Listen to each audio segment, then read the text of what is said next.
Okay, guys, this will be part 2 of my overview of story number 1. This Charlie Is Mine, a hard luck story, written by yours truly in screenplay format. Okay. All right. So when I dropped off my granddaughter, I saw this guy. I think he must have been a teacher or one of the staff members there at the school, and he was wearing, a fairly nice suit. And it reminded me, I left 3 blazers and a dress shirt at the cleaners that I dropped off the other day, and I haven't gone by to get them. So I'm on my way to get those, and then I'm going to get my car cleaned at Red Carpet. Okay, so anyway, back to the story. Okay, so you have this Josiah Valencia. He's in his mid-20s. He's married to a very beautiful girl, also in her mid-20s, and they have a 6-year-old son.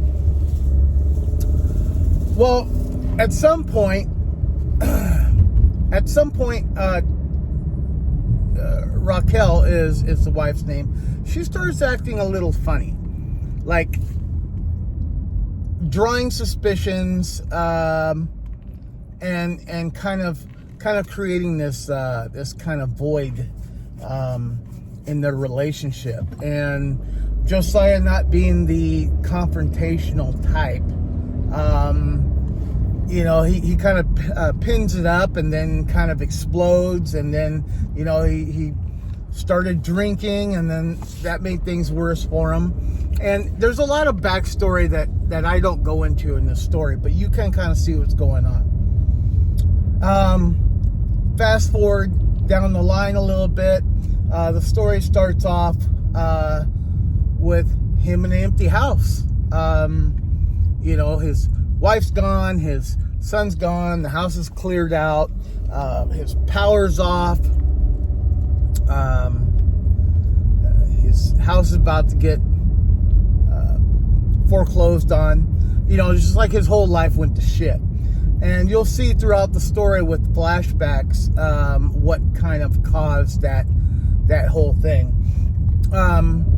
But so he's confiding and kind of talking to his close friend Willard Johnson, who's kind of his mentor, who is his coworker, and he's kind of like his father figure in a sense.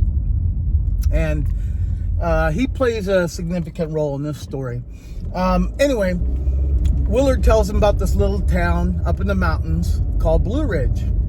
And it's a nice touristy town, and it's a good place to get away with the family and stuff like that. Well, Josiah, is hoping he can take his son with him, but, Raquel's not answering his calls. It's a whole shitty thing.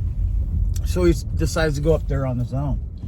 Well, goes up on his own after losing his job. I don't want to tell every aspect, every detail of the story, but he figures, I don't have much to live for. I'm going to go up there and try to clear my mind and regroup, and then hopefully come back and be stronger.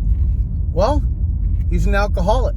He was, in a very deep hole, and he didn't really know what else to do. So he essentially drives up there to off himself, to kind of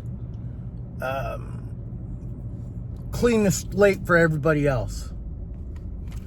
So anyway, he goes up there, he attempts to hang himself under the stars and moon, and luckily for him, the branch breaks, and he tumbles down this embankment. So he comes to, and then he realizes he's in a strange new world, like something's off. Well, he finds out that he's alone in this town. Nobody's there. He's all by himself. So it's kind of like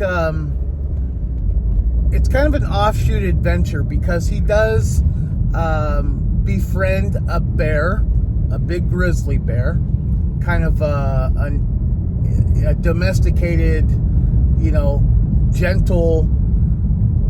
It seemed to him like he was a pet of somebody. So, and he's like, he's not, violent. He's not vicious. He doesn't pose a threat to Josiah. So he's like, who else do I have? Takes his venture a little farther, finds out in his town down below, there's nobody there either.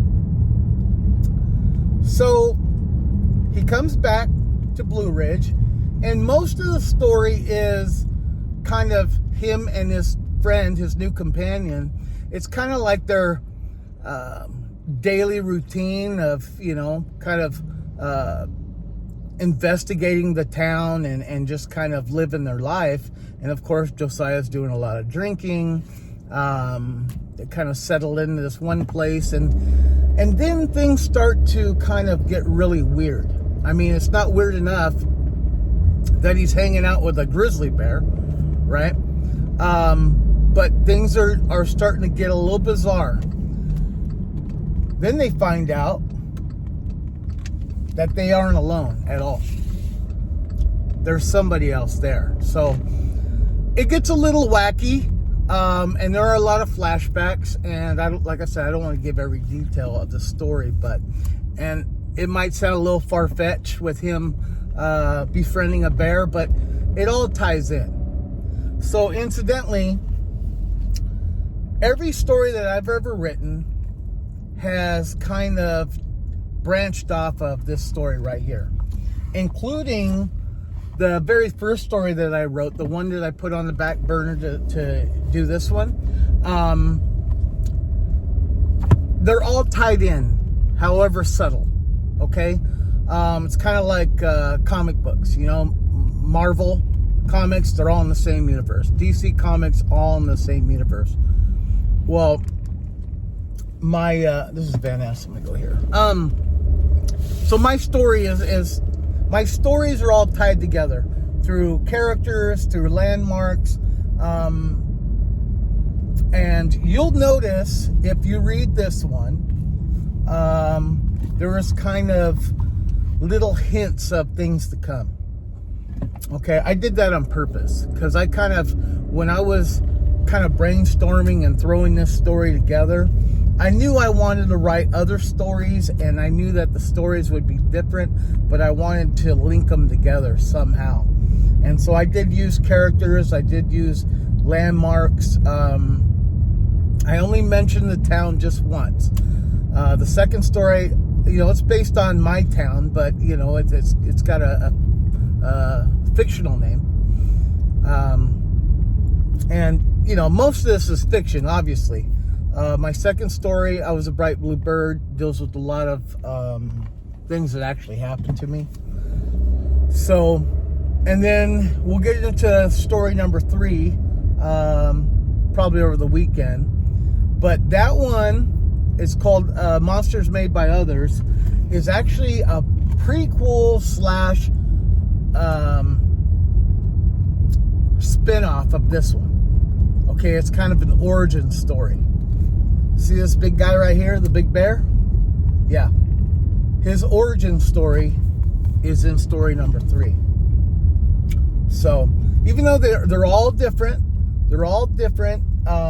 they all have, like I said, they have landmarks and characters that kind of tie in to each other. And that's going to keep going because I actually have ideas for my 5th story and my 6th story respectively. And those 2 are going to be taking place in or around Blue Ridge. So, yeah. So if you haven't read any of my stories, or if you know somebody likes to read and, you want to give a gift, only $10 on Amazon, okay? All my stories are $10 on Amazon. This is about 139 pages. It'll take you maybe an hour and a half to read. Some people took a little less time to read than others, but yeah, check it out. I will review later on today I Was a Bright Blue Bird. I'm surprised I have this much energy. Anyway, all right, guys, I'll talk to you in a little bit.